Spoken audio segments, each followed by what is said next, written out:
Halo, perkenalkan nama saya Daud Antonius dan selamat datang di podcast Psikolog ID. Masih dalam audio series Criminal Minds, seperti yang saya sudah sampaikan di episode sebelumnya, bahwa di episode kali ini secara khusus kita akan membahas tentang Jack the Ripper. Jack the Ripper adalah seorang pembunuh berantai yang bisa dibilang paling terkenal hingga saat ini. Kasusnya belum secara utuh terungkap, padahal sudah mencapai 130 tahun berlalu, dan dia adalah salah seorang pembunuh berantai pertama yang publikasinya cukup besar. Hingga saat ini bahkan sudah ada sekitar 7 film yang membahas tentang kasus Jack the Ripper.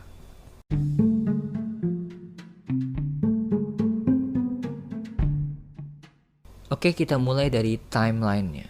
Jadi Jack the Ripper ini mulai beraksi di salah satu kawasan kumuh yang ada di Inggris, tepatnya di Whitechapel, London, pada pertengahan abad 19, sekitar tahun 1888. Sedikit latar belakang tentang setting kejadian pembunuhan tersebut. Jadi sejak tahun 1882, daerah Whitechapel ini memang terkenal sebagai daerah miskin yang penuh penduduk. Jadi banyak pengungsi Yahudi dari Eropa Timur, kemudian dari warga Rusia dan imigran dari Irlandia yang mencari pekerjaan dan menetap di daerah ini. Karena banyak masalah tentang pekerjaan dan perumahan yang bisa dibilang kurang baik di sana, di daerah ini memang terkenal banyak terdapat perampokan, kemudian ada kekerasan, dan juga banyak warganya yang kecanduan alkohol dan juga narkoba. Jadi ada kemiskinan di sana yang memicu banyak perempuan yang akhirnya bekerja di bidang prostitusi. Bahkan yang terdata adalah ada sekitar 1.200 perempuan yang aktif bekerja di bidang tersebut. Dalam selang waktu tahun 1888 hingga 1891 ada sekitar 11 pembunuhan yang mirip dan bisa dibilang cukup kejam. Tapi dalam kasus Jack the Ripper hanya ada 5 korban resmi yang sesuai dengan profil dan juga ciri-ciri yang dia lakukan. Yang pertama adalah semua korbannya adalah wanita yang bekerja di bidang prostitusi. Kemudian yang kedua, terdapat beberapa ciri khas dari korban resmi Jack the Ripper, yaitu tenggorokannya yang terdapat irisan, biasanya irisannya menyamping. Kemudian ada luka di bagian perut dan juga organ vital. Jack the Ripper juga melakukan mutilasi terhadap wajah, jadi wajahnya bisa dibilang agak dihancurkan sampai tidak terlihat wajah aslinya seperti apa. Dan ada beberapa korbannya yang organ dalamnya hilang atau beberapa organ tubuhnya itu dibedah dan diambil.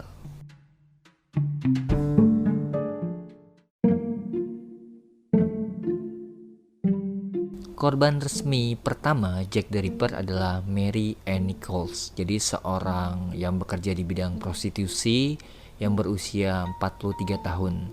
Ia ditemukan pada tanggal 31 Agustus 1888 pada jam 3.40 pagi. Jadi awalnya ini orang yang menemukannya itu menganggap dia ini tidak sadarkan diri dan mabuk.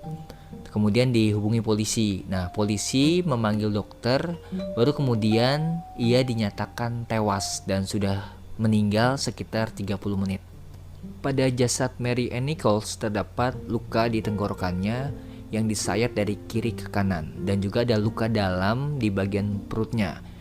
Menurut dokter yang memeriksanya, Mary Ann dibunuh bukan di tempat di mana ia ditemukan karena darah sudah membasahi baju dan juga rambutnya.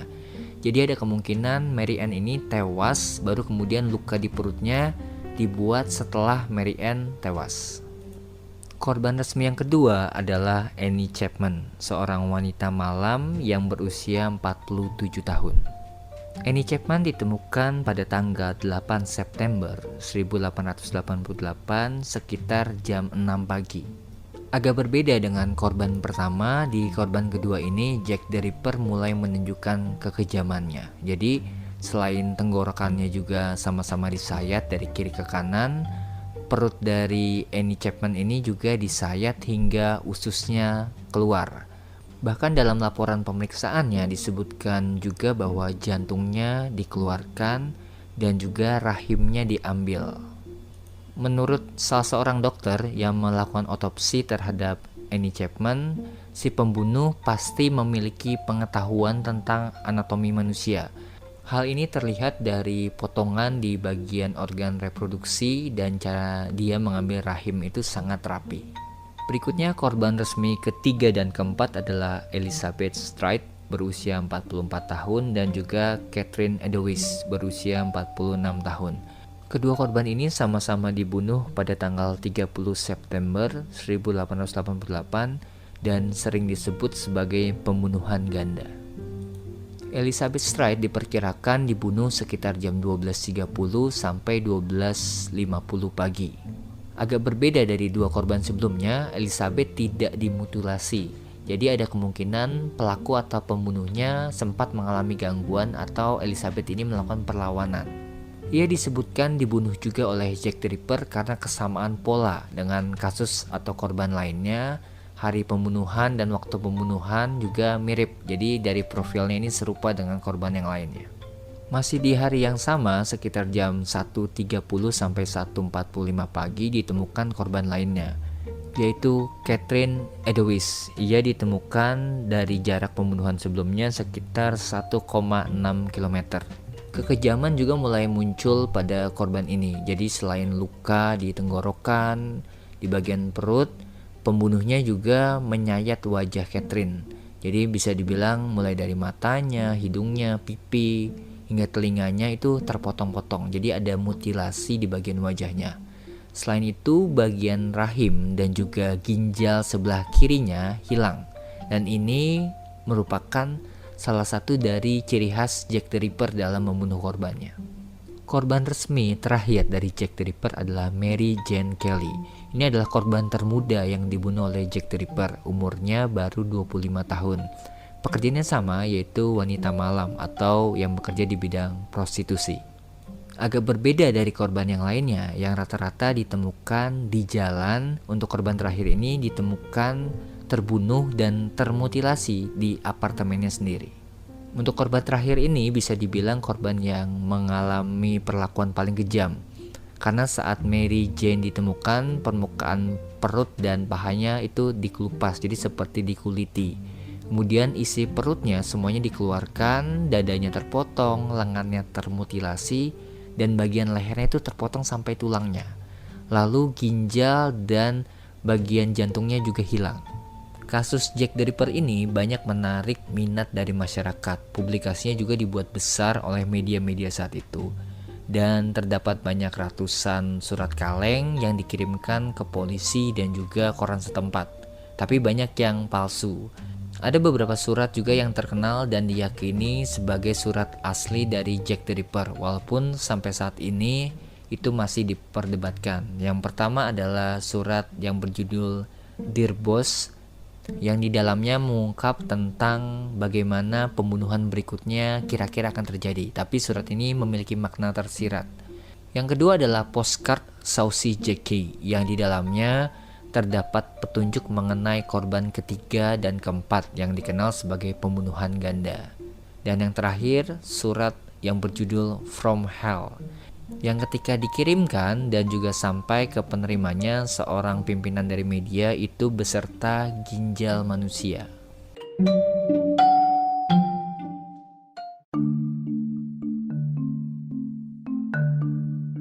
Dalam upaya memecahkan kasus Jack the Ripper, polisi banyak memprofil pekerjaan seseorang yang berhubungan dengan anatomi, kemudian berhubungan juga dengan ahli potong seperti dokter, tukang daging, ahli bedah, dan juga tukang potong hewan. Setidaknya ada 2.000 orang yang sudah diwawancarai dan ada sekitar 300 orang yang diinvestigasi mendalam dan ada 80 orang yang ditahan. Jadi tersangka dalam kasus ini sangat banyak, walaupun sampai saat ini kasusnya belum secara utuh terungkap. Bahkan masyarakat juga membuat satu komite kewaspadaan khusus dan menyewa detektif swasta untuk mengungkap kasus ini. Dari puluhan tersangka yang terduga adalah Jack the Ripper, saya akan menceritakan dan menjabarkan beberapa di antaranya. Yang pertama adalah Aaron Kosminski. Dia adalah seorang ahli tata rambut, seorang keturunan Polandia dan Yahudi. Ia pernah ditahan karena mengancam saudaranya sendiri dengan pisau dan juga punya riwayat penyakit jiwa. Jadi dia punya delusional dan juga skizofrenia paranoid. Bahkan jika teman-teman mengikuti kasus ini, salah satu penemuan terbaru dari barang bukti yang cukup lama, jadi ada satu-satunya barang bukti yaitu celemek yang ditinggalkan oleh korban keempat yaitu Catherine Edelweiss yang diteliti DNA-nya. Katanya DNA-nya itu cocok dengan cucunya Aaron Kosminski ini. Tapi kemudian penelitian ini pun disanggah karena ternyata DNA seperti itu umum. Jadi banyak orang-orang di zaman yang sama seperti Aaron Kosminski itu bisa jadi memiliki DNA yang serupa. Kemudian terduga kedua yang juga kuat adalah William Henry. Ia adalah seorang tersangka pembunuhan dari istrinya sendiri yang merupakan wanita malam dan melukai istrinya di bagian perut. Ia melaporkan istrinya itu bunuh diri, tapi kemudian ada yang janggal, lalu polisi pun menahan dia.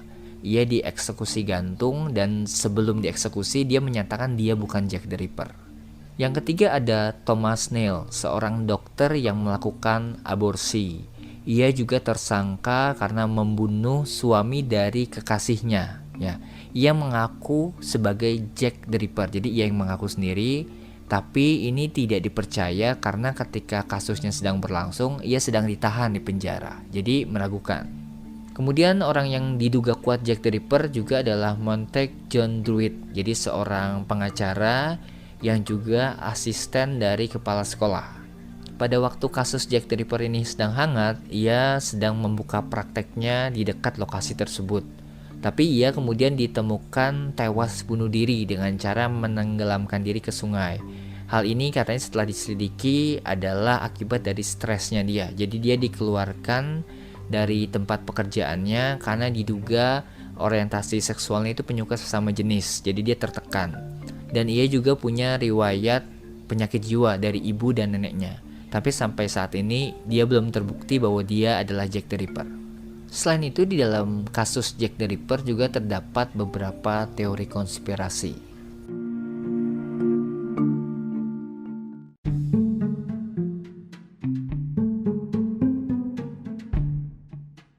Yang pertama adalah teori bahwa Jack the Ripper sebenarnya bukan seorang laki-laki, tapi seorang perempuan atau istilahnya Jill the Ripper.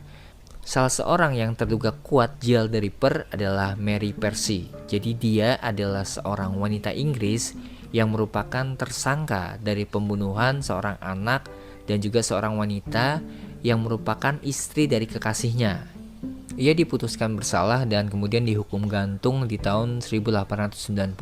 Banyak orang yang percaya kasus Jack the Ripper ini tidak berlanjut karena memang pelakunya sudah dihukum atas kasus yang lainnya. Kemudian teori konspirasi kedua ini melibatkan unsur kerajaan. Jadi Pangeran Albert Victor, seorang putra dari Raja Edward ke-7 yang merupakan pelanggan tetap dari wanita malam. Jadi ia memang sering terlihat di TKP di mana kasus Jack the Ripper itu terjadi. Jadi menurut teori ini, salah seorang dari pekerja malam tersebut hamil oleh Albert Victor. Lalu kemudian ia memeras keluarga kerajaan. Keluarga kerajaan kemudian tidak tinggal diam. Mereka menyuruh dokter dari kerajaan untuk mencari wanita malam tersebut. Dan dokter ini adalah pelaku pembunuhannya. Ia ditugaskan untuk mencari wanita tersebut dan mengambil anaknya. Makanya terdapat banyak luka di bagian perut untuk mengecek apakah wanita yang menjadi korban tersebut hamil atau tidak. Dan korban terakhir, Mary Jane Kelly, yang mendapat perlakuan cukup sadis, diduga sedang mengandung. Tapi sama seperti teori konspirasi lainnya, teori ini pun belum bisa dibuktikan kebenarannya. Ada juga teori lain yang menyatakan bahwa Jack the Ripper sebenarnya adalah bentukan dari pemerintah saat itu. Jadi kalau misalnya kita kembali lagi bahwa daerah kumuh tersebut itu sudah padat dengan imigran dan banyak yang akhirnya menjadi PSK ya, wanita malam. Akhirnya pemerintah khususnya polisi ini membuat kasus. Jadi mereka bukan membatasi imigran, tapi mereka malah membuat teror. Jadi mereka membunuh beberapa orang yang sebagai dalam tanda kutip dijadikan tumbal agar di kawasan Whitechapel itu makin sedikit prostitusi dan juga makin sedikit orang yang bekerja sebagai wanita malam. Teori ini diperkuat dengan sulitnya polisi dalam mengungkap siapa sebenarnya Jack the Ripper, dan dalam kasus pembunuhan ganda ya di korban ketiga dan keempat, di situ sebenarnya sedang ada polisi yang sedang berpatroli, tapi mereka seperti tidak melihat ataupun mendeteksi hal yang mencurigakan. Ada juga teori lainnya yang menyebutkan bahwa kasus Jack the Ripper ini memang sengaja dibuat oleh media. Jadi kasus ini memang sebenarnya adalah peristiwa penting di mana kasus kriminalitas itu mulai diangkat oleh para jurnalis. Jadi meskipun bukan pembunuh berantai pertama, kasus Jack the Ripper ini adalah kasus pembunuhan pertama yang tersiarkan ke seluruh dunia. Jadi Jack the Ripper ini mulai mengangkat penjualan koran, kemudian media-media itu banyak yang muncul, dan bahkan ada beberapa pernyataan bahwa surat bukti yang tadi ya yang saya sebutkan tadi seperti Dead Boss, Saucy Jackie, dan juga From Hell itu sengaja ditulis oleh jurnalis. Jadi sengaja agar kasus ini makin panjang, makin banyak yang penasaran akan ceritanya, kemudian makin banyak yang membeli koran. Jadi bisnis terus berlanjut.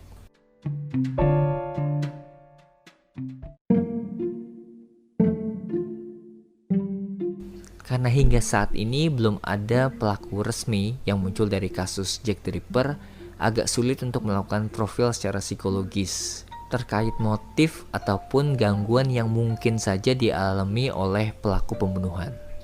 Salah satu buku yang ditulis oleh Robert Ressler, seorang mantan agen FBI dan juga kriminolog, bukunya berjudul Serial Killer yang terbit tahun 2005. Ia mengatakan bahwa Jack the Ripper adalah tipe pembunuh yang tidak terorganisir. Pemilihan TKP yang tidak teratur mencerminkan bahwa Jack the Ripper ini adalah pembunuh yang spontan. Jadi sifatnya impulsif. Ada kemungkinan Jack the Ripper ini memiliki delusional atau pengetahuan dan keyakinan yang tidak benar yang mengganggu persepsinya, dan juga kemungkinan besar ia menderita skizofrenia paranoid. Jadi ketakutan yang akhirnya menimbulkan agresivitas yang berlebihan. Di sisi lain, seorang sejarawan yang bernama Metro dalam sebuah dokumenter, ia menggunakan teknik forensik modern dan juga profiling psikologi. Ia berkeyakinan bahwa Jack the Ripper adalah seorang petugas kamar mayat yang bahkan membantu polisi dalam melakukan otopsi. Oke, demikian untuk kasus Jack the Ripper yang bisa kita bahas dalam episode kali ini. Setelah ini kita akan membahas profil Ted Bundy. Jadi seorang psikopat, sosiopat, dan juga narsistik yang kurang lebih telah membunuh sekitar 30 orang wanita dengan pesonanya. Jadi dia disebut sebagai pembunuh yang charming. Demikian untuk episode kali ini. Terima kasih untuk teman-teman yang sudah mendengarkan, dan sampai bertemu lagi di episode dan pembahasan berikutnya.